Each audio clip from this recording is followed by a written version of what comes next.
Hello বন্ধুরা, আজকে আমি একটু অন্যরকম ভাবে তোমাদের সামনে ভিডিওটাকে নিয়ে এসেছি। আজকে জাস্ট একটা স্কেচকে দেখাবো, খুব কম টাইমের মধ্যে একটা ভিডিও। জাস্ট একটা ফিগারকে আমি ড্র করব এবং সেই ফিগারটা দেখো, আমি প্রথমেই জাস্ট স্ট্রেট লাইনে কিছু স্ট্রাকচারকে বানিয়েছি।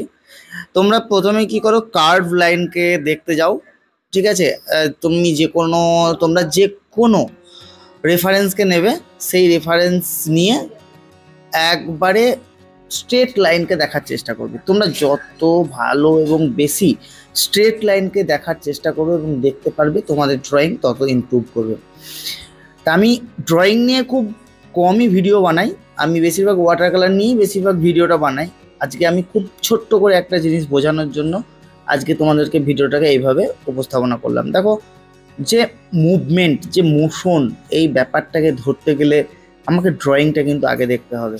আর এই মুভমেন্ট, মোশন, এগুলো কিন্তু ওয়াটার কালারের মধ্যেও আছে। কারণ আমি এখন যে ভিডিওটা বানাচ্ছি মুভমেন্ট নিয়ে, মোশনস নিয়ে, আমি নেক্সট সপ্তাহে এইটাকে আমি মোশন ওয়াটার কালারে কীভাবে এটাকে অ্যাপ্লাই করতে হয় আর সেটাকে নিয়ে করব। তার জন্য আজকে এই জিনিসটা তোমাদেরকে পেন্সিলে আনা হয়েছে। পেন্সিলে খুব ভালো করে দেখো, একটা নৃত্যকির মধ্যে কিন্তু মোশন থাকে। তা সেই মোশন নিয়েই ভিডিওটা ওয়াটার কালারে নেক্সট দিন, মানে নেক্সট পরের সপ্তাহে এই নৃত্যকে নিয়েই একটা ওয়াটার কালারে মোশন কীভাবে ধরতে হয় সেটাকে আমি দেখাবো। তার আগে আমাদের যেটা দেখা দরকার সেটা হচ্ছে পেন্সিলে বোঝাটা দরকার। তাই জন্য আজকে আমি আলাদা করে জাস্ট অল্প সময়ের মধ্যে, জাস্ট 4 মিনিটের মধ্যে তোমাদেরকে এটা দেখাবার চেষ্টা করছি। আমরা ওয়াটার কালার যখন করব তখন আমরা এইভাবে একটু করে এঁকে নেব এবং সেই জায়গাগুলোকে, হাইলাইটগুলোকে ছেড়ে রাখবো। তা মাঝে মাঝে আমি পেন্সিল নিয়ে ভিডিও বানাই।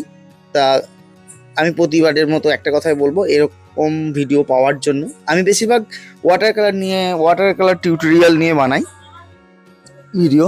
তা ওয়াটার কালারে উন্নতি করতে গেলে এবং গ্রো করতে গেলে চ্যানেলটিকে সাবস্ক্রাইব করে রেখো অবশ্যই। তোমাদের কাছে এটাই আমার রিকোয়েস্ট, এবং তোমাদের একটা সাবস্ক্রাইব আমার কাছে অনেক মূল্যবান, যার জন্য এই রিকোয়েস্টটি করা। দেখো, ভালো করে বুঝতে থাকো আমি কোন কোন জায়গাগুলোকে ডিটেল করছি আর কিভাবে করছি।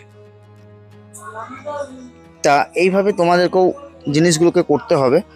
আর এটা আমরা ওয়াটার কালারে হলে কি করতাম, আমরা কালার দিয়ে করতাম, কিন্তু যখনই আমরা পেন্সিলে করছি এটাকে লাইট অ্যান্ড শ্যাডোটাকে মেনটেন করছি। আমি সময়টা লাগাচ্ছি এই মুখের কাছে, তারপর জাস্ট রাফলি স্কেচ করব। এবং দেখো এবার শুরু হলো, কিভাবে আমি টানছি, দেখো জাস্ট মোশনটাকে ধরার চেষ্টা করছি। তা তোমরা এই যে কিছুদিন সময় পাবে, 1 সপ্তাহ সময় পাবে, এই 1 সপ্তাহের মধ্যে পেন্সিলে যত নৃত্যকি আছে নৃত্যকিগুলোকে করতে পারো এবং সেই নৃত্যকিগুলোকে